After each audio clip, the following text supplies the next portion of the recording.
Bonjour Pascal Clair. Bonjour. Alors je vous remercie d'avoir accepté notre invitation. Vous êtes géographe, vous vous intéressez à l'école, aux espaces d'apprentissage et l'organisation que ça suppose. Vous avez récemment publié un livre intitulé Émancipé ou contrôlé, aux éditions Autrement et préfacé par Philippe Mérieux. On a choisi de vous inviter car l'école est un des rares lieux où tout le monde est obligé de passer, et on s'était dit que ça pouvait dire des choses de notre société et de nos sociétés. Ça a été assez vite intéressant de vous lire. Vous commencez par décrire l'école comme un lieu à la fois de rencontre et d'exclusion. Est-ce que vous pouvez commencer par là? Sur la question de la rencontre et de l'exclusion, en effet, comme vous le dites, l'école est un lieu où tout le monde passe, et donc potentiellement les occasions de rencontre sont importantes, mais d'un autre côté, on a parfois du mal à gérer les différences, et d'ailleurs, on dit souvent que le système éducatif français est un système qui est très inégalitaire, qui a du mal à ne pas reproduire les inégalités sociales. Donc il y a une espèce de paradoxe qui fait de l'école un lieu où tout le monde passe et un lieu de rencontre potentielle entre individus, mais finalement nos écoles, qu'elles soient publiques ou privées d'ailleurs, sont à l'image de nos villes, de nos quartiers, hein, c'est-à-dire qu'il y a des processus de ségrégation importants, et par exemple la carte scolaire qui est censée, dans l'enseignement public, affecter les élèves à tel ou tel établissement. Je schématise parce qu'en réalité c'est un tout petit peu plus compliqué, notamment à Paris, mais la carte scolaire finalement a du mal à ne pas reproduire les inégalités existantes, hein, puisque ce sont les inégalités qu'on voit dans les différents quartiers, et en plus il y a un certain nombre de processus d'évitement. Après, pour ce qui concerne la question de l'exclusion, en effet, l'école est un lieu qui peut, pour diverses raisons, mais on va peut-être y revenir, exclure assez facilement une partie du public scolaire. Très bien. Vous évoquez la carte scolaire et le fait que ce soit lié à une ségrégation déjà spatiale dans nos villes. Mais est-ce qu'il y aurait des solutions à ce problème pour plus d'égalité, plus de rencontres à l'école? Alors, bon, je ne suis pas spécialiste de ces questions, et je pourrais dire que si les bonnes solutions existaient, elles auraient sans doute déjà été mises en œuvre, mais ce que l'on voit, c'est que le système de la contrainte est un système qui finalement est assez peu efficace, parce que pour de bonnes ou de mauvaises raisons, des familles peuvent développer des stratégies leur permettant d'éviter tel ou tel type d'établissement en fonction de sa réputation, ou au contraire d'accéder à tel ou tel type d'établissement en fonction de sa réputation. Moi j'ai tendance à penser, alors si c'est une solution ou une piste pour des solutions éventuelles, que la contrainte ne fonctionnant pas, peut-être qu'on peut miser sur l'attractivité. Ce que je veux dire par là, c'est que rendre certains établissements, entre guillemets, de banlieue difficiles, les rendre attractifs parce que ce sont des établissements qui vont offrir plus que des établissements de centre-ville bourgeois, pour dire les choses de manière un peu schématique, c'est peut-être une piste intéressante, hein. On voit par exemple que alors même si des efforts sont faits en ce sens-là, mais il y a une très très grande inégalité entre les établissements scolaires, avec des lycées qui vont offrir une multitude d'options, par exemple pour l'apprentissage des langues, et d'autres qui vont en offrir très peu. Voilà, il y a des écarts considérables, et on peut comprendre que les familles fassent aussi des choix en fonction de cela. On a des établissements scolaires où le personnel est mieux formé que d'autres. On a des établissements scolaires dans lesquels il y a beaucoup d'enseignants vacataires qui ont parfois une formation très brève, voire pas de formation du tout. Voilà, tout ça, ça crée des inégalités considérables, et c'est pour ça que je dis dans le livre que l'idée même d'éducation nationale, elle pose question, parce que on a un système éducatif qui est très hétérogène. Créer de l'attractivité dans certains établissements, ça suppose beaucoup de moyens et ça suppose de bien vouloir les allouer. Il me semble que dans votre livre, vous évoquez aussi justement une certaine inégalité dans le financement des écoles, notamment publiques. Oui, alors... Est-ce que ça joue là-dessus? Il y a plusieurs lectures possibles de cette situation. D'abord le fait que les établissements, alors je ne vais parler que des établissements publics, les établissements publics ne sont pas financés que par l'État. Ils sont financés par les régions, ils sont financés par les départements, ils sont financés par les communes. Et les régions, les départements et les communes peuvent décider d'affecter plus ou moins de moyens à l'éducation. Et ça, c'est déjà un premier facteur d'inégalité. Je cite des chiffres dans le livre, je ne vais pas les reprendre, mais un département peut affecter X euros par élève et un autre 2 fois plus ou 2 fois moins. Pour le collège, si je parle du département. La deuxième chose, c'est que toutes les études ne coûtent pas le même prix. Des études longues, des études en classe préparatoire coûtent plus cher que d'autres types d'études. Et par exemple, si on prend le cas des classes préparatoires, ce sont des classes qui socialement sont plutôt homogènes vers le haut.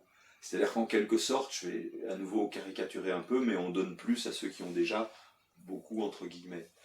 Et puis le troisième élément, il est lié à la masse salariale des établissements scolaires.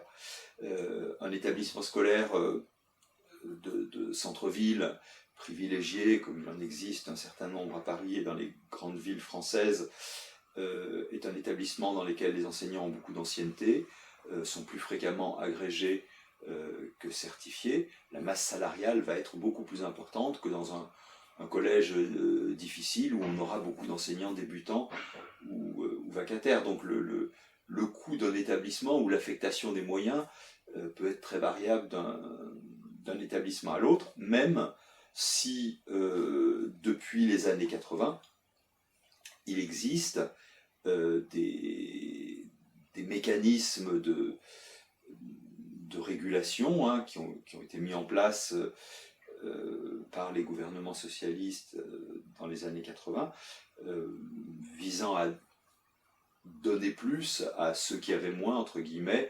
Bon, c'est la politique des ZEP, puis des REP aujourd'hui. En termes d'exclusion, il y a un sujet qui revient souvent dans le débat public en lien avec l'école, c'est la laïcité. Vous en parlez dans votre livre comme une obsession nationale. Est-ce que vous pouvez nous dire ce que vous entendez par là et quel problème, quel sujet ça implique vis-à-vis de l'école? Alors, obsession nationale, oui, parce qu'on en parle beaucoup et très régulièrement, dans les médias notamment, parce que des chercheurs travaillent sur ces sujets-là, et c'est vrai que c'est quelque chose d'assez banal, mais on le dit souvent, la laïcité c'est une question très française, que dans d'autres pays on ne comprend même pas. La situation aujourd'hui, c'est je dirais un changement de rapport de force. Historiquement, on avait une opposition entre, je vais le dire de manière très schématique, les laïcs et les religieux. C'est ce qu'on voit au moment de la séparation, la loi de séparation de l'Église et de l'État. Voilà, on avait ce clivage-là. Hein.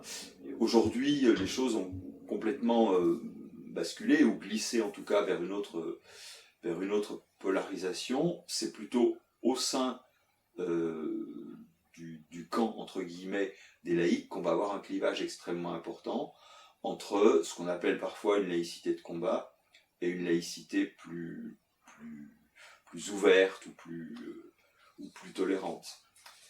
Et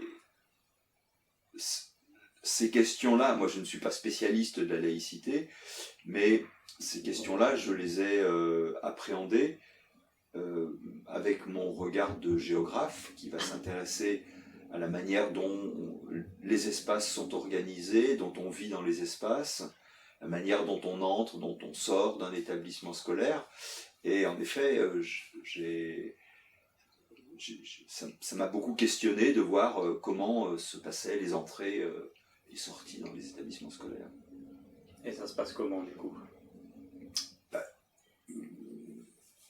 Un des points de départ de ma réflexion que j'évoque dans le livre, hein, c'est l'entrée d'un lycée, région parisienne, banlieue nord, où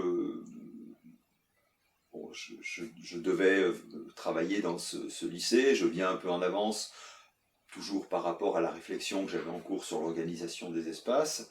Et donc je vois des élèves qui entrent de manière assez fluide dans l'établissement, et je me dis finalement peut-être que ce seuil mal géré d'ailleurs, cette entrée de l'établissement n'est peut-être pas aussi difficile que je l'imagine, jusqu'au moment où je vois un groupe de quatre jeunes filles musulmanes qui arrivent et qui ensemble, hein, de manière presque synchronisée, précisément sur la ligne qui sépare l'intérieur de l'extérieur, font glisser leur foulard.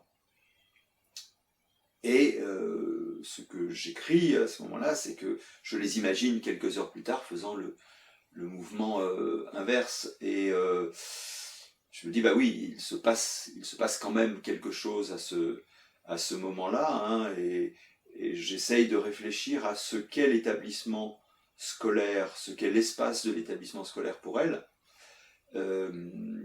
et par rapport à deux autres espaces qui sont la maison, l'espace privé, donc c'est l'espace du dévoilement choisi, hein, on est à l'abri des regards extérieurs, l'espace public qui est l'espace du voilement choisi, se couvrir les cheveux, et puis l'école qui est un espace du dévoilement subi ou contraint.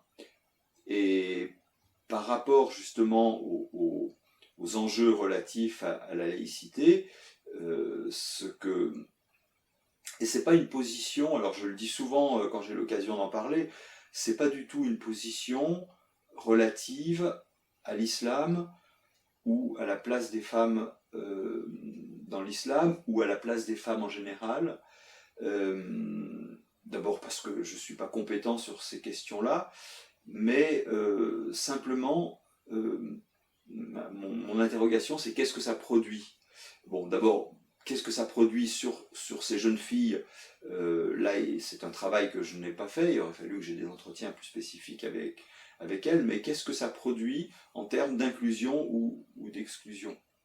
Et donc, à partir de là, je me suis rendu compte que derrière la laïcité et les différentes conceptions de la laïcité, on avait un vocabulaire qui était en fait très spatial.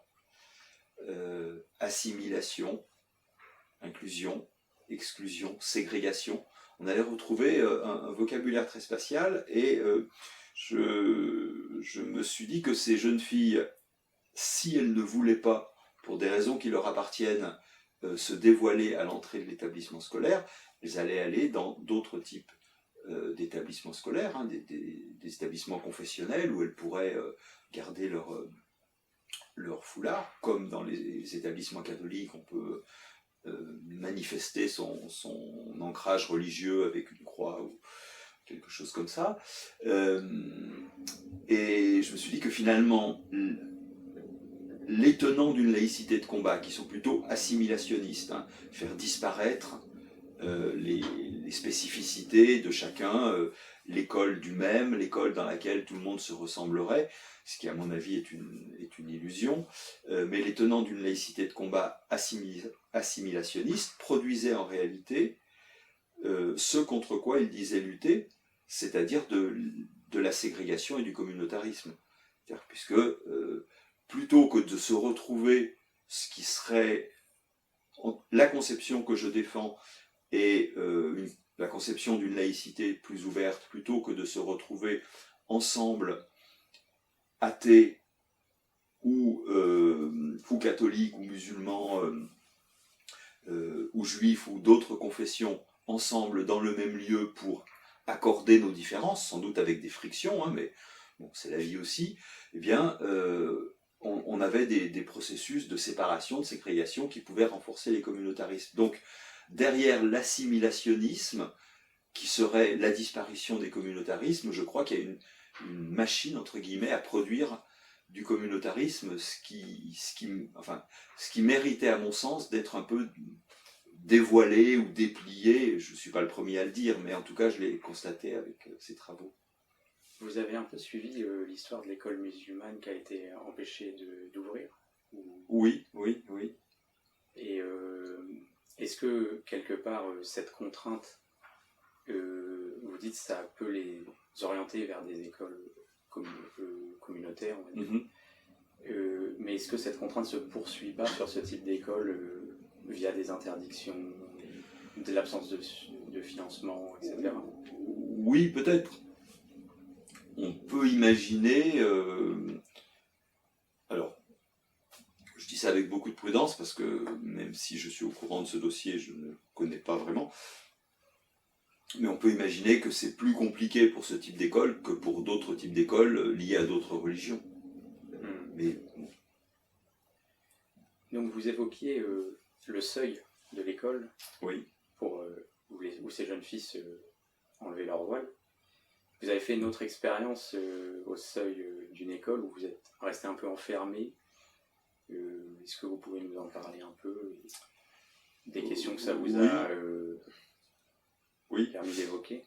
Alors ça me permet peut-être au passage de vous dire brièvement comment est-ce que j'ai travaillé pour ce livre, hein. Donc dans ce que vous me présentiez tout à l'heure, vous me présentiez comme géographe, ce que je suis, mais géographe qui travaille plutôt sur de petits espaces, hein. J'ai beaucoup de collègues qui travaillent sur de grands espaces, hein, des villes, des agglomérations, des pays tout entiers, voire qui travaillent à sur des questions d'échelle mondiale. Moi je travaille, je ne suis pas le seul, hein, mais sur de tout petits espaces, des établissements scolaires. C'est le champ qu'on qualifie parfois de micro-géographie. Hein, donc j'ai des collègues qui travaillent sur l'organisation spatiale des plages, sur les camps de réfugiés, sur des petits lieux, mais qui finalement, d'une manière différente, nous disent beaucoup aussi sur l'organisation de notre monde et sur la vie en société. Et donc pour cet ouvrage, qui interroge les relations entre le dedans et le dehors de l'école, j'ai principalement procédé par enquête, entretien, et avec beaucoup d'observations, dehors, ou comme ce jour-là, coincé entre le dedans et le dehors. Bon, c'est une histoire finalement assez banale, hein. Je travaille depuis pas mal d'années maintenant, une partie de mon travail d'enseignant-chercheur, c'est la formation des enseignants.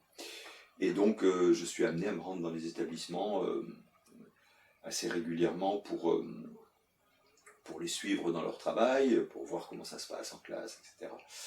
Et je vois assez nettement s'amplifier la difficulté à entrer dans un établissement scolaire. C'est-à-dire qu'il y a une vingtaine d'années, ou peut-être un petit peu plus même, on rentrait très facilement dans les établissements. On avait rendez-vous à telle heure avec tel enseignant pour un temps de formation. C'était assez simple. Aujourd'hui, c'est devenu plutôt très compliqué. Quand on n'est pas de l'établissement, qu'on n'a pas la carte, que la personne qui est à l'accueil n'a pas été forcément informée de notre visite. Et ce jour-là, je me suis retrouvé coincé dans un sas, ne pouvant plus ni entrer. Alors ça n'a pas duré très longtemps. Je ne pouvais plus ni entrer, enfin ni aller plus loin, ni faire marche arrière. Il y avait une caméra qui m'observait. J'entendais une voix qui me posait des questions auxquelles j'ai sans doute répondu de manière un peu confuse. Enfin bref, j'ai été confronté à quelque chose, à des situations devenues assez banales. C'est l'espèce de fermeture de plus en plus hermétique des établissements scolaires, ce qu'on appelle la sécurisation, qui se fait avec des technologies de plus en plus performantes, on va dire. Auparavant, on avait un grillage, une porte qui était souvent ouverte. Aujourd'hui, en effet, on a des sas, des tourniquets, des caméras. Et avant, il y avait plutôt un humain aussi. Alors, avant... À une petite période. Oui. Alors ça, c'est un point sur lequel les chefs d'établissement que j'ai pu interviewer s'accordent.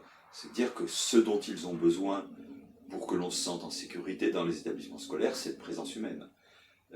Et manifestement, cette présence humaine, cet encadrement humain est de moins en moins important.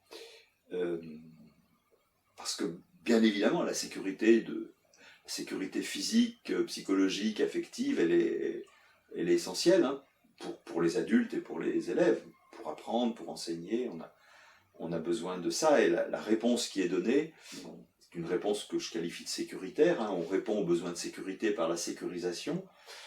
C'est une réponse technologique qui, en plus, échappe au pédagogique, échappe aux chefs d'établissement, échappe aux profs. Ce sont des discussions, en fait, entre les régions et les entreprises, des discussions financières où on choisit du matériel.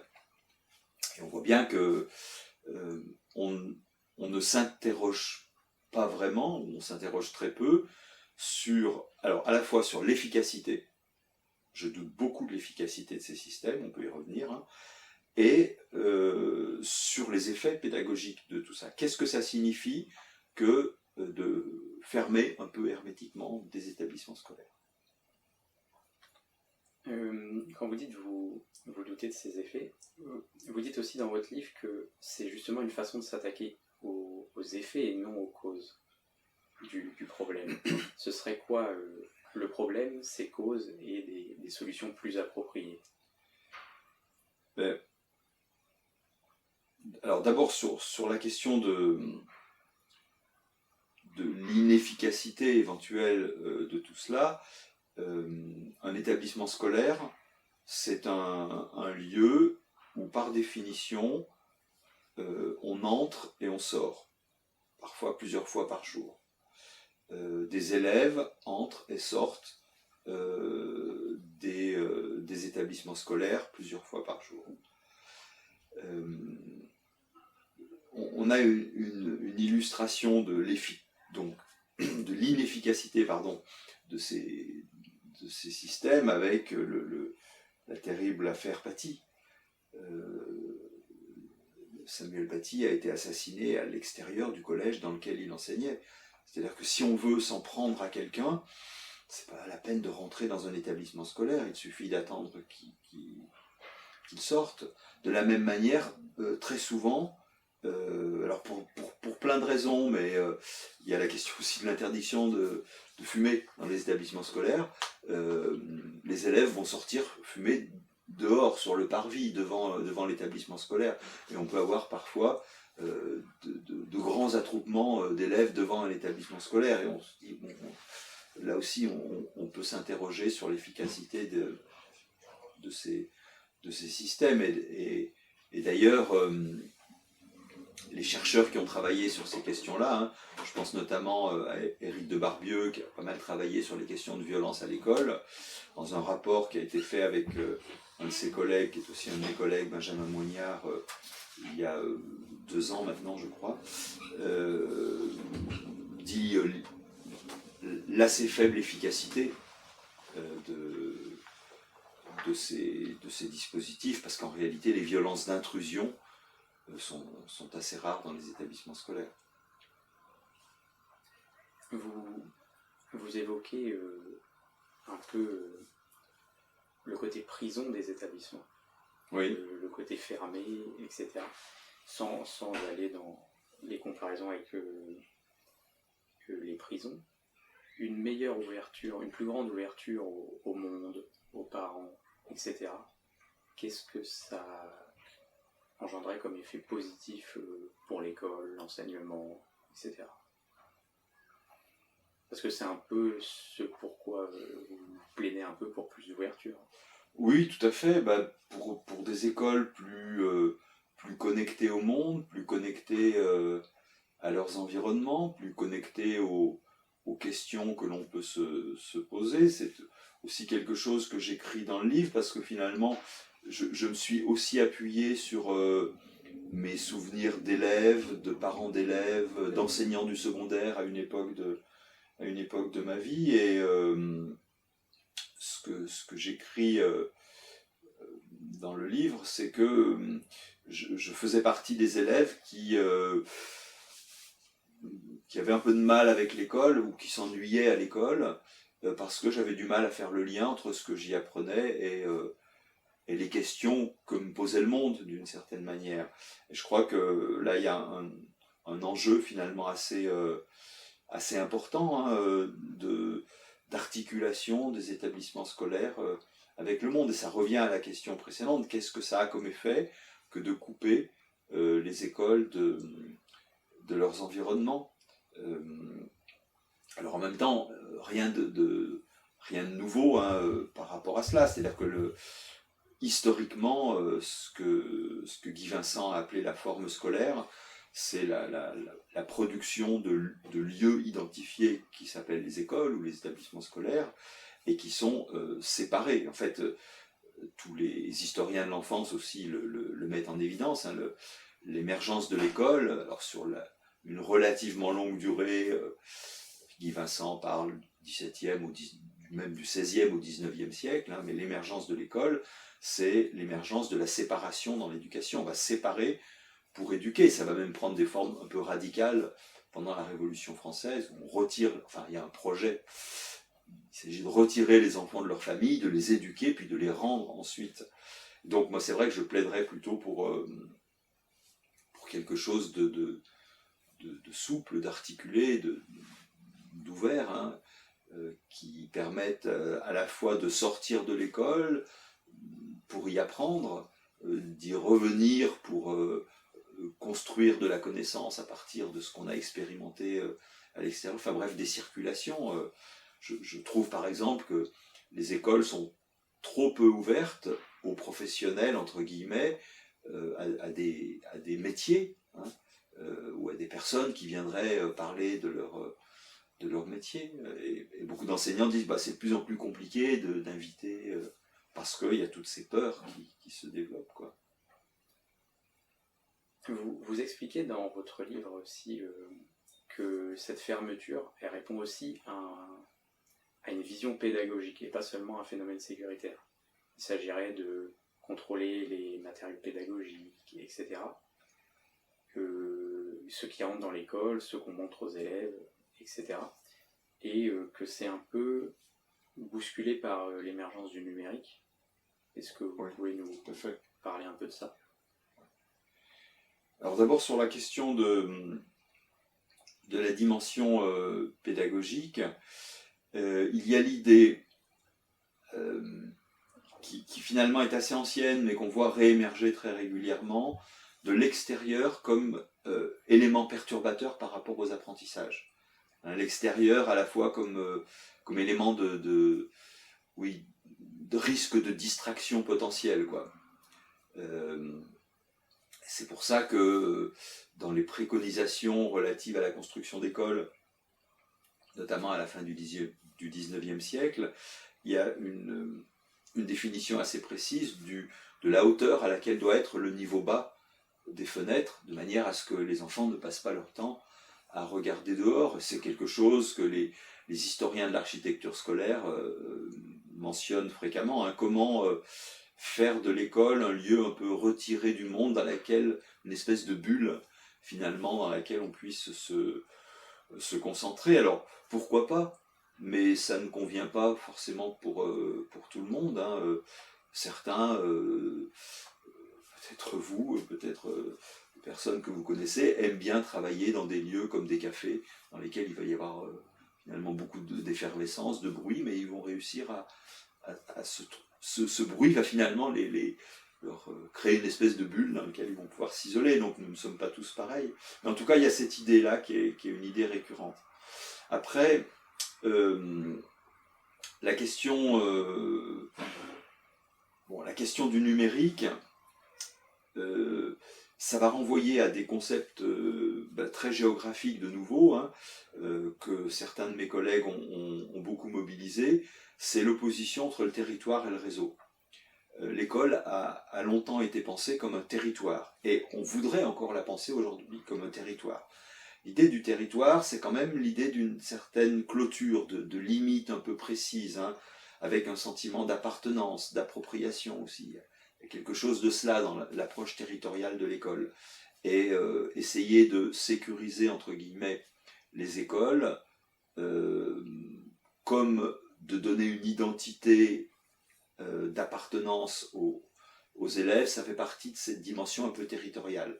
Et tout ça, c'est complètement bousculé aujourd'hui par des espaces qui seraient beaucoup plus des espaces en réseau. J'ai des collègues qui vont parler de l'école étendue. Hein, l'idée d'une école qui certes a des limites, mais en réalité qui se diffuse, qui est aussi à l'extérieur des murs. Par exemple, avec les dispositifs comme Pronote, donc pour l'évaluation des élèves et pour la connaissance de l'évaluation des élèves, qui mettent en contact les parents et les élèves, c'est comme si l'école avait des ramifications jusque dans les maisons, par l'intermédiaire du numérique. Et donc on voit bien aujourd'hui qu'il y a une espèce de confrontation entre deux visions de l'école, ou de superposition de l'école comme territoire et de l'école comme réseau. Et d'une certaine manière, et peut-être qu'on va revenir sur la question du téléphone portable, notamment dans les écoles, mais d'une certaine manière, on est un peu coincé, embêté par tout cela, hein.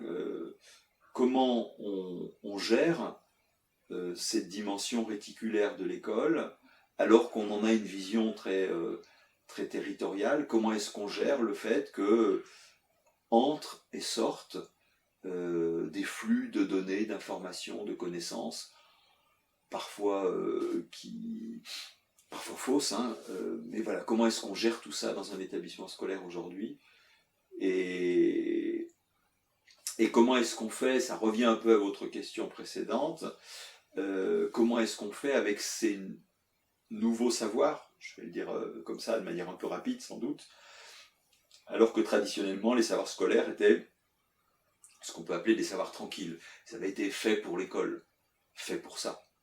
Et on voit bien quoi qu'on pense des caricatures introduites par Samuel Paty dans le collège, on voit bien que quand on fait rentrer dans un établissement scolaire des éléments, alors des représentations, des textes, mais des éléments qui viennent de l'extérieur, ça peut produire ce genre d'effet.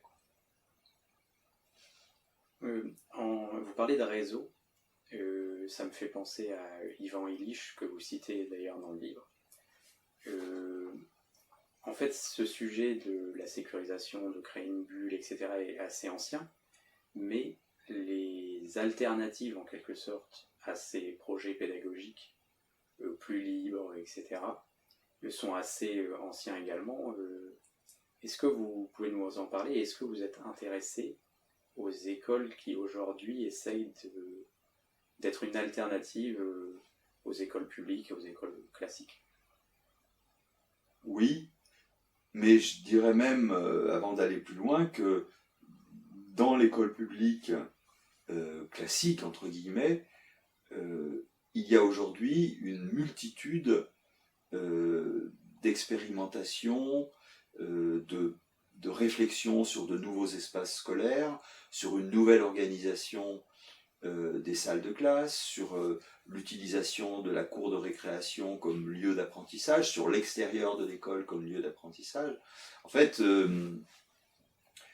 alors non seulement vous avez raison, non seulement ces alternatives à une conception un peu rigide, je vais dire, de l'école existent et existent depuis longtemps, mais elles essaiment, elles sont toujours là. Moi, je suis très frappé.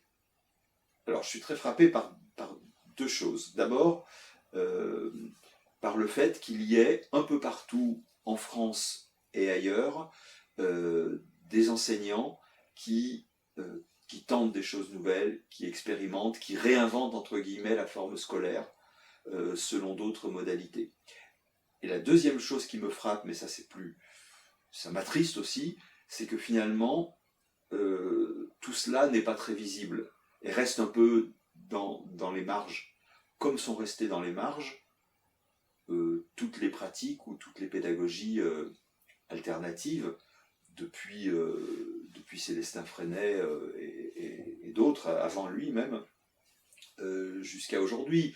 C'est faire fonctionner par exemple les lycées autogérés, c'est compliqué. Il y a une espèce de frilosité de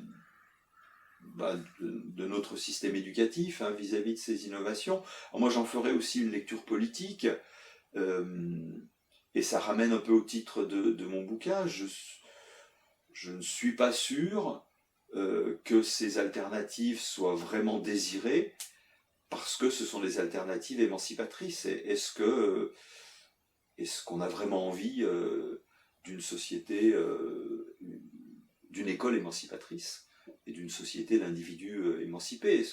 On se rend bien compte historiquement que que l'école est un lieu de contrôle. Vous avez tout à l'heure parlé de la prison. Hier encore, dans un temps de travail avec des collègues, l'idée de l'école comme prison, et même la représentation graphique de l'école comme prison par des collégiens, je fais référence à un travail qu'avait engagé une collègue, c'est quelque chose de très présent. Et quand j'ai des entretiens avec des profs ou avec des élèves ou avec des chefs d'établissement, l'idée, les similitudes, les petites incursions vers le vocabulaire de l'univers carcéral, c'est extrêmement fréquent. Alors bien sûr, l'école n'est pas une prison, mais elle peut être, par certains aspects, ressentie de cette manière-là. En tout cas, un lieu de contrôle des corps et des esprits, c'est quelque chose de certain. En termes d'alternatives, on parlait des pédagogies alternatives. Pour voir aussi des alternatives, on peut voir aussi ce qui se fait à l'étranger. Vous avez voyagé, vous avez fait en quelque sorte un benchmark, si on prend le langage des cabinets de conseil. Et on nous dit souvent en France qu'il faut s'inspirer de l'Allemagne pour tel sujet, il faut s'inspirer du Canada pour tel sujet. Est-ce qu'il y a des pays qui pratiquent les choses différemment et qui seraient des sources qui pourraient être des sources d'inspiration pour nous? Et est-ce que on en parle? Est-ce que les politiciens s'y intéressent? Alors je ne suis pas capable de vous dire si les politiciens est-ce que c'est un sujet de réflexion en France de s'inspirer de modèles étrangers? Oui, je crois que c'est un sujet de réflexion. Je croise assez fréquemment des collègues ou des chercheurs qui vont, et je l'ai fait moi-même, voir comment est-ce que ça se passe ailleurs. Je pense que c'est une source d'inspiration importante. En même temps, copier un, un modèle éducatif, je ne suis pas sûr que ce soit pertinent. Il y a des spécificités nationales qui font que chaque pays va suivre son chemin. Ce qui est parfois troublant, c'est quand on voit que si je ne parle qu'en termes de résultats scolaires, et je ne voudrais surtout pas réduire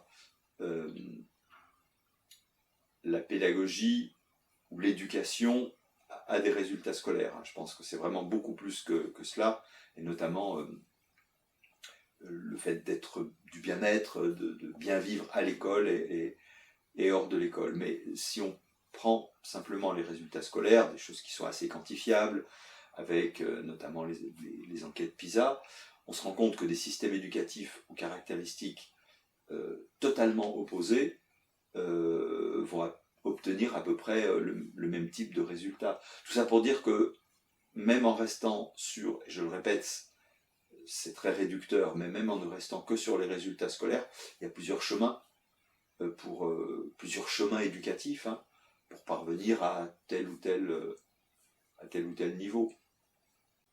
Les comparaisons internationales que vous évoquez se basent en effet sur les résultats scolaires la plupart du temps. Est-ce que les autres éléments que vous avez cités, le bien-être, etc., c'est pris en compte à un moment dans les réflexions sur les politiques en matière scolaire? Alors c'est sans doute pris en compte, et de plus en plus en France, on a une préoccupation qui se développe sur ces questions-là, qui est très insuffisante, très très insuffisante. On a encore l'obsession des résultats scolaires et de ce qu'on appelle parfois les fondamentaux, le lire, écrire, compter, qui bride un petit peu d'autres besoins en termes de formation autour de le travail collaboratif, la créativité, la capacité à argumenter, qui sont aussi des éléments extrêmement importants. Donc je pense qu'on prend en compte de plus en plus, mais de manière très insuffisante, ces autres dimensions. Mais on est encore très très loin du compte par rapport à ce qu'on pourrait appeler une éducation intégrale, c'est-à-dire une éducation qui prenne en compte l'individu dans sa globalité. De plus en plus, mais peut-être que ça ne sort guère de nos réflexions de chercheurs, mais de plus en plus, on se pose la question du corps des élèves. On se pose de plus en plus la question d'une éducation sensorielle. À l'école, on voit bien qu'il y a deux sens principalement qui sont mobilisés, c'est l'ouïe et la vue. Les autres sens sont un peu occultés. La question de la mobilité, la question du mouvement, la question de la posture, comment est-ce qu'on s'installe pour apprendre. Toutes ces questions qui à mon avis sont essentielles dans une éducation.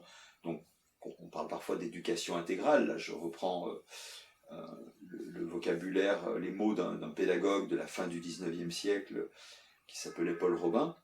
L'idée d'une éducation intégrale, on en est encore très loin.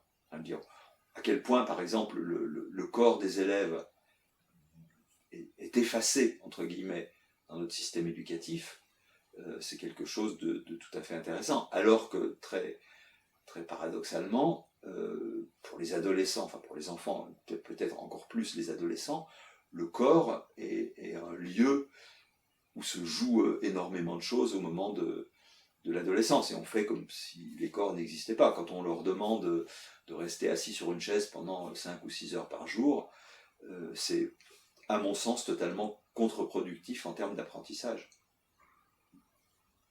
Si on revient à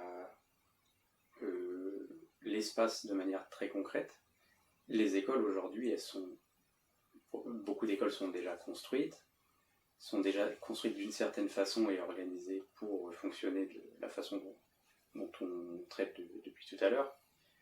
comment on pourrait, pas du jour au lendemain évidemment, mais comment on pourrait tendre, malgré cet état de fait, vers des écoles plus ouvertes, faites différemment, pour plus pour une pédagogie différente. Il faudrait déjà le vouloir. Oui. Je ne suis pas sûr que ce soit le cas. Moi, ce qui me frappe, hein, j'ai l'occasion assez régulièrement de travailler avec des architectes.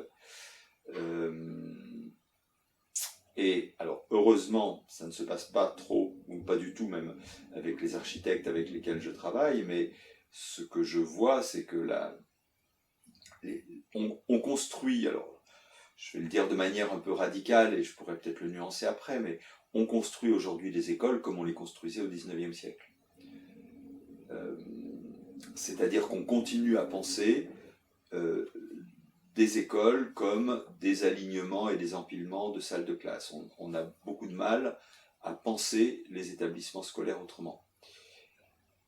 Et c'est relativement normal que ça se passe ainsi, parce que l'organisation même de l'école, ce que j'appelle le système classe, c'est une organisation qui fait, je vais le dire là aussi de manière très schématique, hein, mais une organisation qui fait que des groupes entiers, qu'on appelle des classes, même si c'est devenu plus compliqué aujourd'hui en lycée avec les réformes, mais des groupes entiers qu'on appelle les classes, vont aller s'installer pendant un temps qu'on appelle une heure de classe, dans un lieu qu'on appelle une salle de classe, où un professeur va faire classe.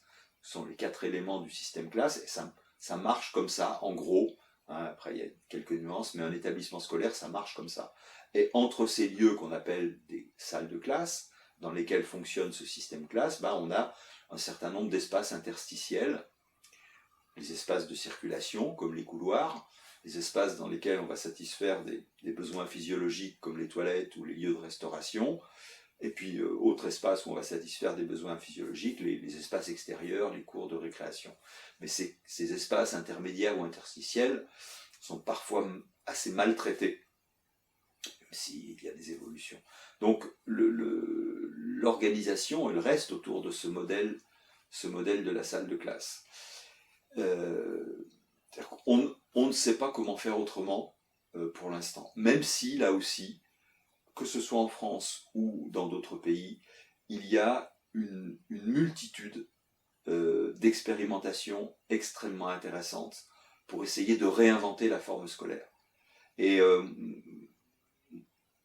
de manière un peu positive, moi c'est vraiment sur cette multitude d'expérimentations que j'ai envie de m'appuyer, à partir desquelles j'ai envie de réfléchir, parce qu'il y a les germes là d'une autre pensée de l'école, d'une autre forme scolaire. Alors cela étant, les courants contraires sont très puissants, hein, très puissants. Ils étaient déjà très puissants avant, ils sont très puissants aujourd'hui. On voit bien qu'il y a des efforts de normalisation. Après, il y a un autre élément dans la question que vous posez, c'est qu'est-ce qu'on fait des écoles construites, solidement construites, hein, à la fin du XIXe siècle, par exemple, ou au début du XXe. Alors, je ne parle pas de ce qui a été construit très très rapidement dans les années 60, 70 peut-être surtout, de piètre manière, avec de piètres matériaux, mais ces écoles, on en connaît tous, hein, ces écoles de petites villes, de villages, ou même de villes, enfin à Paris, il y en a un certain nombre, soit des écoles primaires, des collèges ou des lycées. Qu'est-ce qu'on en fait, quoi? Comment est-ce qu'on les transforme pour autre chose? C'est assez compliqué, en réalité, de les transformer, parce que, comme me le faisait remarquer une collègue architecte, une école, un collège, un lycée, finalement, c'est la duplication d'espaces à peu près identiques à de très nombreux exemplaires. Donc, des espaces qui ne vont pas permettre une multitude de formes d'apprentissage. C'est-à-dire que la salle de classe, elle est pensée, conçue pour un type de relation pédagogique, ce que j'appelle la relation de l'enseigné. C'est-à-dire un enseignant qui va parler devant des élèves. Et qui est la seule source d'apprentissage, de connaissances. et qui est la principale source du savoir, mais ce qui est complètement battu en brèche aujourd'hui. Et je ne peux pas m'empêcher d'y penser chaque fois que je suis avec mes étudiants en classe, qui ont leur ordinateur ouvert devant eux, et qui peuvent finalement ne pas m'écouter, j'espère qu'ils m'écoutent un peu quand même, mais qui peuvent ne pas m'écouter et apprendre, entre guillemets, autrement, sur la thématique que je suis en train d'évoquer. C'est-à-dire qu'aujourd'hui, Michel Serres le décrit très bien dans ses ouvrages, et notamment dans Petite Poussette, il y a eu une espèce de révolution des épistémés qui fait que aujourd'hui l'accès à la connaissance peut passer par une multitude de canaux différents. Il faut garder à l'esprit que auparavant c'était le livre, et encore avant, donc le livre, la bibliothèque, ce qui est déjà une ouverture importante, et encore avant, c'était le sachant, le maître d'école, le professeur. Aujourd'hui, en effet, le rôle de transmission de l'enseignant, qui a produit nos bâtiments scolaires, tels qu'ils sont, on peut l'interroger. Est-ce que le métier d'enseignant ne doit pas changer? Est-ce que le statut de l'enseignant ne doit pas changer? Est-ce que la position de l'enseignant par rapport au savoir ne doit pas changer? Et même, pour revenir à la géographie, est-ce que la position de l'enseignant par rapport à l'élève ne doit pas changer? C'est-à-dire, pour le dire très vite, est-ce qu'on ne doit pas passer du face-à-face de la situation de transmission dans la salle de classe au côte-à-côte, vraiment physiquement, se mettre à côté d'eux, qui renverrait plus à une situation d'accompagnement pour l'acquisition de savoir. Vous décrivez des classes qui ont été pensées il y a longtemps. Entre-temps, il y a l'apparition du numérique, vous vouliez revenir sur le smartphone. Aujourd'hui, en plus de l'enseignant, il y a les outils numériques des élèves, comme vous dites, l'ordinateur ou le smartphone, mais il y a aussi les outils numériques qu'on intègre volontairement à l'école de par d'une volonté pédagogique, mais qui reste contrôlée. Est-ce que c'est une forme de continuité avec le matériel ancien, le livre, etc., ou c'est un changement qui peut apporter une certaine libération du positif? Alors je pense que il y a une forme de continuité, une source de connaissances, de savoir, de données, mais malgré tout peut-être une rupture très forte relativement au contrôle. Le matériel scolaire, et même à une époque plus récente, les vidéos qui étaient utilisées par les enseignants, la télévision scolaire qui a existé à une époque, tout cela était quand même sous contrôle. Aujourd'hui, tout est hors de contrôle. Et à tel point hors de contrôle que la seule parade que l'on ait trouvée pour l'instant, mais alors là, je ne jette la pierre à personne parce que ça me semble compliqué, mais la seule parade que l'on ait trouvée, c'est l'interdiction, avec ce nouveau projet qui consisterait à légiférer sur le téléphone portable au collège et à l'école primaire, alors qu'il existe déjà c'est déjà réglementé tout ça. Donc interdire parce que tout ça est hors de contrôle, j'ai tendance à penser que on est toujours en retard d'une bataille par rapport à cela. Je ne pense pas que ce soit une bonne solution. Je pense que la bonne solution, mais qui est un chemin plus difficile, c'est une solution éducative. Comment utiliser ces outils pour susciter de l'intérêt? Pas seulement pour susciter de l'intérêt, mais on voit bien, l'Internet, c'est une mine d'or, une mine de données. On peut apprendre, on peut tout apprendre, en réalité. Ce qui relève du monde de la connaissance. Mais en même temps, comment faire le tri dans ce fatras, quoi. on voit bien aujourd'hui l'importance qu'ont pris ce qu'on appelle les fake news. Je crois qu'il y a une urgence là de formation. Comment on va faire le tri, comment est-ce qu'on va vérifier, comment est-ce qu'on va voir d'où vient l'information, comment elle a été construite. Alors je ne parle même pas du développement de l'intelligence artificielle, qui est encore une autre couche qu'on peut rajouter là-dessus, mais je crois que bon, je le répète, c'est vite dit parce que c'est complexe, mais l'interdiction, pour moi, c'est une solution de facilité. Bon, de toute façon, le gamin à qui on va interdire le portable à l'école, il va l'utiliser dès qu'il sera sorti de l'école. Hein. Il y a même des règlements, en tout cas pour une école dans laquelle je travaille actuellement, où à partir de telle distance du portail, l'élève a le droit de rallumer son portable pour être immédiatement connecté dès qu'il sort ou dès qu'elle sort. Donc on a du mal à gérer tout cela, donc on préfère interdire alors qu'on se prive finalement de beaucoup de connaissances.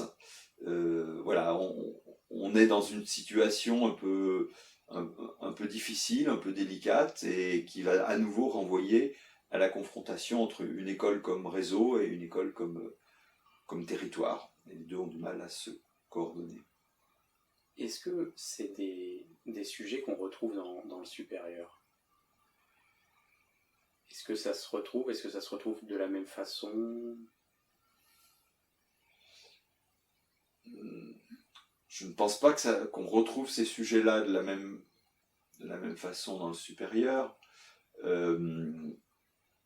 notamment dans la mesure où, comme je le disais tout à l'heure, tous mes étudiants ont leur ordinateur ouvert devant eux pendant les cours, et que assez fréquemment, et je ne suis pas le seul à le faire, hein, on va leur demander de se connecter pour vérifier une donnée. Et puis, bon, j'essaye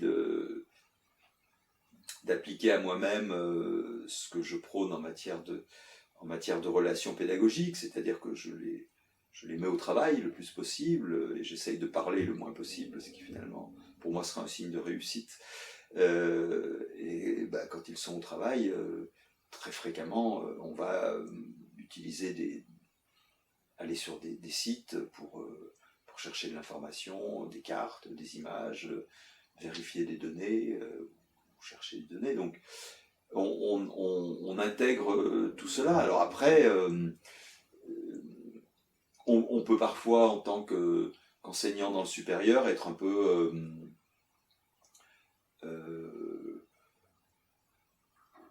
mais le problème se pose aussi avant, être un peu dubitatif sur la connexion permanente. Je pense que ça serait intéressant, que ce soit à l'université, peut-être plus encore dans le secondaire, d'avoir des moments de déconnexion justement complète où on va pouvoir simplement, avec les autres et avec nos idées, élaborer quelque chose ensemble, élaborer une réflexion. On voit bien, mais on le vit aussi en tant qu'adulte, hein, la connexion permanente, c'est une perturbation. Et c'est quelque chose que je mentionne dans le livre, un enseignant qui, pour je ne sais plus quelle raison, confisque un téléphone portable à un ou une élève, et qui voit que pendant l'heure de cours, le téléphone vibre en permanence. Donc voilà, tout ça, ça nuit un petit peu à la concentration. Il y a eu un rapport ministériel au printemps qui est tout à fait intéressant sur l'hyperconnectivité. Hein. L'hyperconnexion, j'ai plus le titre précis en tête, mais qui montre les problèmes de concentration qu'on peut avoir en étant connecté en permanence. Mais je le répète, on se préoccupe des élèves. Alors, et on fait bien de se préoccuper des élèves en voulant légiférer là-dessus, mais nous adultes, comment on se comporte avec ces outils-là? Je ne suis pas sûr que ce soit beaucoup plus brillant. Hein. enfin je suis même convaincu que ça ne l'est pas. Donc voilà, l'éducation, elle nous concerne aussi. Il faut qu'on apprenne, si possible, à utiliser, maîtriser ces outils. Merci. Est-ce que vous avez d'autres sujets que vous aimeriez aborder en lien avec notre thématique? Écoutez, je pense qu'on a abordé pas mal de points. Il y a peut-être un thème qu'on a laissé un petit peu de côté, et c'est un thème qui m'importe beaucoup finalement. C'est toute l'éducation hors de la classe et hors de l'école, hein, donc ce qu'on appelle parfois la classe dehors, avec un peu comme modèle un peu mythifié les écoles dans la forêt, hein, les forest schools,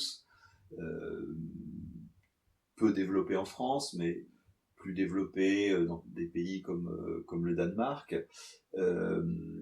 Mais là aussi, rien de neuf, hein. Célestin Freinet ou d'autres pédagogues du début du XXe siècle passaient beaucoup de temps dehors avec les enfants, à une époque où l'époque contemporaine, où justement on trouve que les enfants et adolescents sont trop devant les écrans, passent trop de temps devant les écrans, à une époque où pour diverses raisons,